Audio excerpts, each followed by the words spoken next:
Hi everyone. இன்றைக்கி கேப்பை கூழ் ரெசிபி என்னோடய வெர்ஷனில் எப்படி பண்ணுறேன்னு பார்க்கலாம். இதுக்கு நான் 2 பேருக்கு பண்ணுறேன். அதுக்கு 2 பெரிய கரண்டி நிறைய மாவு எடுத்து லம்ஸ் இல்லாமல் தண்ணியில் கரைச்சிட்டு கொஞ்சமாக சால்ட் போட்டுட்டு நம்ம அதை குக் பண்ணிக்கலாம். ஒன்ஸ் அது நல்லா கட்டியாகிற வர நல்லா அது குக் ஆகிற வர குக் பண்ணிவிட்டு அடுப்பை ஆஃப் பண்ணிடலாம். மீன்வைல் நான் நேற்று மிந்தின சோறை நைட்டே தண்ணி ஊற்றி வச்சுட்டேன். 2 பேருக்கு நான் ஒரு கை அளவுக்கு தான் ரைஸ் வச்சுருக்கேன். தண்ணியில் அது நல்லா சோக்காகி இருக்குது.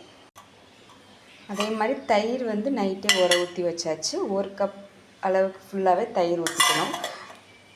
மீன்வைல் பிளெண்டரில் நான் கருவேப்பிலை, கொத்தமல்லி, புதினா, இஞ்சி, பச்சை மிளகாய் எல்லாத்தையும் போட்டு ஒரு கோர்ஸாக பிளெண்ட் பண்ணியிருக்கேன். அதையும் அதோடு சேர்த்துக்கலாம்.